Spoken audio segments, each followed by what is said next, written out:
Hello everyone, welcome to my YouTube channel. तो आज हमारी ज्योग्राफी के हैंड रिटन नोट सीरीज की क्लास नंबर 14 और आज की क्लास का हमारा टॉपिक है भारत की मिट्टियाँ। तो चलिए शुरू करते हैं। मिट्टी के अध्ययन को मृदा विज्ञान यानी कि पीडोलॉजी कहा जाता है। भारतीय कृषि अनुसंधान परिषद ने भारत की मिट्टियों को 8 वर्गों में बांटा है। इनमें सबसे पहले है जलोढ़ मिट्टी। जलोढ़ मिट्टी को दोमट और कछार मिट्टी के नाम से भी जाना जाता है। यह नदियों द्वारा लाई गई मिट्टी है। यह मिट्टी देश के 40% भाग में लगभग 15 लाख वर्ग किलोमीटर क्षेत्र में विस्तृत है।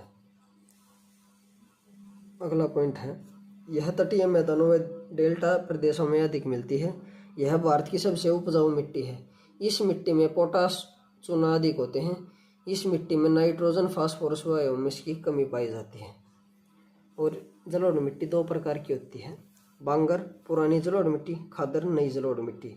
यह मिट्टी धान, गेहूं, मक्का, गन्ना, तिलहन, दलहन, आलू आदि की खेती के लिए उपयुक्त है। उसके बाद है काली मिट्टी। इसका निर्माण बेसाल्ट चट्टानों के टूटने फूटने से होता है। इसे रेगुर मिट्टी या कपासी मिट्टी भी कहा जाता है। अंतर्राष्ट्रीय स्तर पर इसे चरणोजम भी कहा जाता है।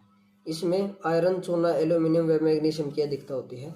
और इस मिट्टी का काला रंग टिटेनी, फेरस, मैग्नेटाइट और जीवांश की उपस्थिति के कारण होता है।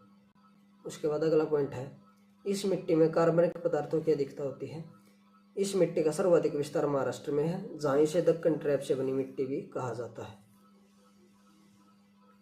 और यह मिट्टी कपास, गेहूं, ज्वार, बाजरा आदि के लिए उपयोगी है। उसके बाद है लाल मिट्टी।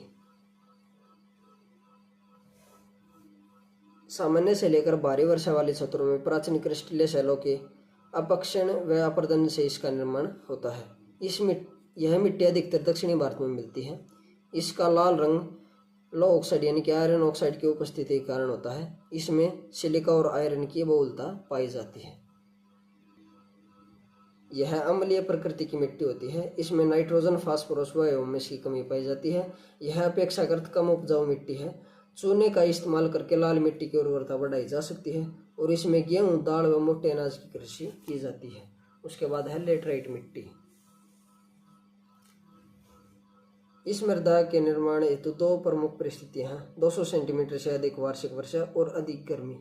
इस मिट्टी में आयरन और सिलिका की अधिकता पाई जाती है। अगला पॉइंट है, इस मिट्टी को 3 भागों में बांटा गया है। भूजलीय या भूमिगत लेटराइट, इसका निर्माण भूगर्भीय जल की सहायता से होता है। दूसरी है गहरी लाल लेटराइट, इसमें आयरन ऑक्साइड और पोटाश की अधिकता होती है। तीसरी है सफेद लेटराइट, इसका रंग सफेद केओलिन की अधिकता के कारण होता है। इसकी उर्वरता सबसे कम होती है।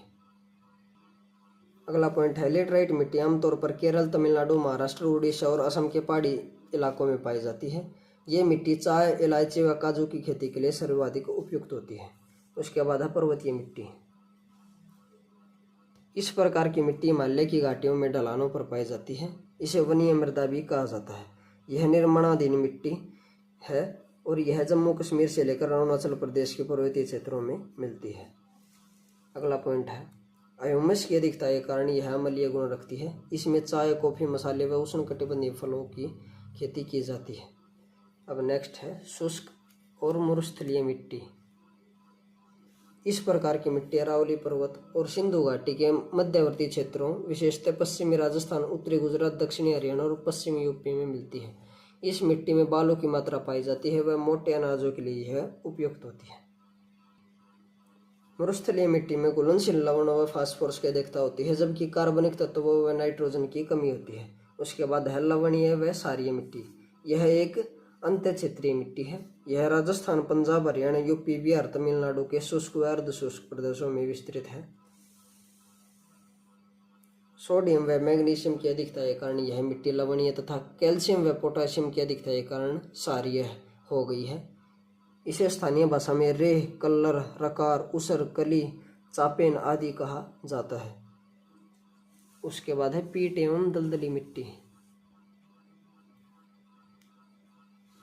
इस प्रकार की मिट्टी का निर्माण अत्यधिक आर्द्रता वाली दशाओं में बड़ी मात्रा में कार्बनिक तत्वों के जमाव के कारण होता है। यह मुख्य रूप से तटीय प्रदेशों व जल जमाव के क्षेत्रों में पाई जाती है। इसमें ह्यूमस की मात्रा अधिक पाई जाती है। यह खेती के लिए अनुपयुक्त होती है। यह मिट्टी अम्लीय होती है। यह बिहार, उत्तराखंड, पश्चिम बंगाल, तमिलनाडु आदि में मिलती है। और इसी के साथ ये टॉपिक खत्म होता है। अगर आपको वीडियो अच्छी लगे तो वीडियो को लाइक एंड शेयर करें, चैनल को सब्सक्राइब करें। Thank you.